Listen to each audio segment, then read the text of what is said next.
Sa gagawin nating video dito, idol, meron tayong dual amplifier, equalizer at saka crossover, ano? So meron din tayong audio mixer dito.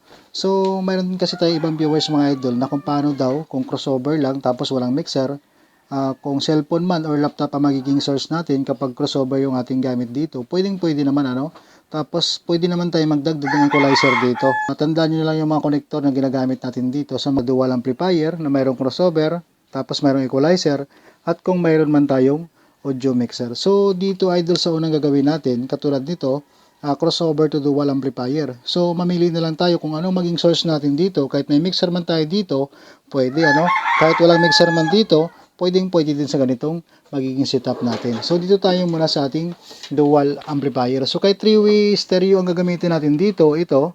So kung mayroon kayong pang high na gagamitin na isa pang amplifier, pwede sa maging setup natin. Idagdag nyo na lang dito sa ating mga output. Basta importante dito, itong mode natin dapat naka 3-way stereo dito.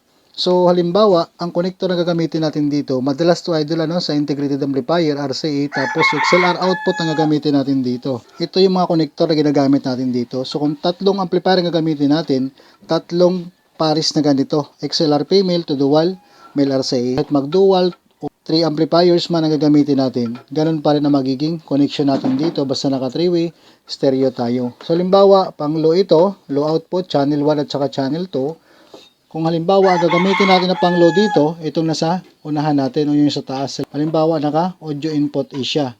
So dito lang tayo mag-input yung nagagaling sa ating low output. Itong pangalawa nating connector, same lang din. Halimbawa, high output ang gagamitin natin dito. So pwede naman yung mid kasi naka 3-way stereo yan, may output na rin yan. Tapos ito ngayon, ilagay natin sa halimbawa naka BCD input tayo dito or naka CD man siya. Nasa selector na yan idol, ano? Kung ano ang selector ng ating amplifier, dito lang din tayo mag-input. So yun ang ating halimbawa yung connection natin sa dual amplifier na mayroong crossover. So ngayon dito na tayo sa ating source. Doon sa viewers natin, paano daw kung walang mixer, tapos ganyan lang, kung cellphone lang ang magiging source nyo dito idol, ang connector na gagamitin natin dito, ito, mag-input tayo dito sa ating XLR mail. Ayan. Kung cellphone yung gagamitin nyo na source dito, or laptop, ito yung connector na magagamit natin. 3.5 TRS ito to dual XLR mail. So, ito, i-input natin itong dalawa na to. Channel 1 at saka channel 2. Ayan. Tapos ito na yung i-output natin sa ating laptop or cellphone. Ito na. So magkakaroon na ng signal yung ating dual amplifier gamit itong ating crossover. So mabubukod natin yung low at saka high dito sa ating magiging setup. So ngayon, paano naman kung mayroong equalizer? So kung mayroon tayong equalizer dito idol, tapos cellphone pa rin na magiging source natin, alisin natin itong input natin dito. Ilagay natin yung ating equalizer dito. So, ang ginagamit natin equalizer dito, ayan, 215 lang ito. Ito na yung ating equalizer dito. So, ang gagamitin natin na connector dito, pwede yung ganitong connector. Ayan, dual mono TS to dual XLR male. Dahil merong TS output yung ating equalizer dito, papunta rito sa ating XLR input. So, dahil ito, gagamitin ko ito sa audio mixer natin, papunta rito sa ating equalizer. So, alisin ko ito, ano? Ang gagamitin natin dito, XLR to XLR na.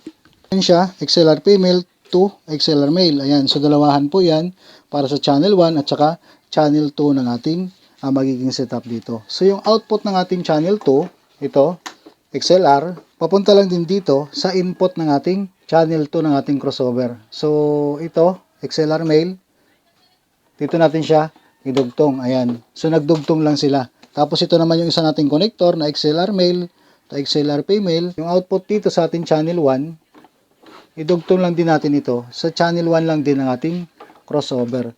Ayan. So, meron na tayong connection dyan. So, dito na tayo ngayon magpapasok ng ating source. Kung cellphone man or laptop ang magiging source natin, ito pa rin yung connector na gagamitin natin dito. 3.5 to dual XLR male. So, input lang tayo dito sa ating channel 2 ng ating equalizer. Kabilaan po yan at saka channel 1. Ito na ngayon sa ating cellphone, ano? Ayan, cellphone, laptop, pwede na tayo magiging source dyan. So, kahit wala tayong mixer dito, pwede yan sa ganitong magiging setup natin. So, ngayon, paano kung mayroon na tayong mixer na gagamitin? Alisin lang natin itong connector natin na ginamit natin sa ating cellphone, laptop. Dito na tayo ngayon mag-input yung nagagaling sa ating mixer. Ito na ngayon yung ating audio mixer. So may gagamitin na tayong audio mixer dito. Ayan. So ang connector na gagamitin natin, ito lang. Dahil naka-TS output ako dito, itong magagamit ko na connector. So kung naka-XLR kayo, pareho lang din ang magagamit natin na connector mula sa ating equalizer to crossover kanina ginagamit, XLR, male to XLR, female. Pero dahil naka-TS tayo dito, ang output ng ating mixer, so output lang dito sa ating mixer. Left and right output lang yan, itong TS natin. Tapos itong dual XLR male natin, ito na ngayon ang i-input natin sa input ng ating equalizer. So channel 1 at saka channel 2 lang din siya. Ayan na. Yan na ang magiging setup natin. So napakadali lang idol kung tingnan, sundan nyo na lang yan para magkaroon kayo ng idea. So ang connector natin, madali lang naman tandaan yan. So comment lang kayo, sasend naman natin kung anong connector na ginagamit natin dito or ilagay ko na lang sa comment section. So kung mayroon pa kayong isang amplifier para sa inyong pang mid, dahil naka 3-way naman tayo, same lang din na magiging connection natin kanina. Ganun lang din ang magagawa natin dito sa mid output ng ating channel 1 at channel 2 para sa isa nating amplifier pa na pang mid. So ganyan lang siya idol, Kung walang mixer, pwede yung ganitong maging setup. So kapag gumamit naman tayo dito ng laptop, cellphone na maging source natin dito na hindi through Bluetooth, gagamit tayo ng connector na ganito. 3.52 dual mono TS. So kanina ginamit natin 3.52 XLR. So nakadepende kasi yan sa connector na paggagamitan natin. Dahil yung ating mixer dito, naka-line input siya ng TS. Ito katulad nito.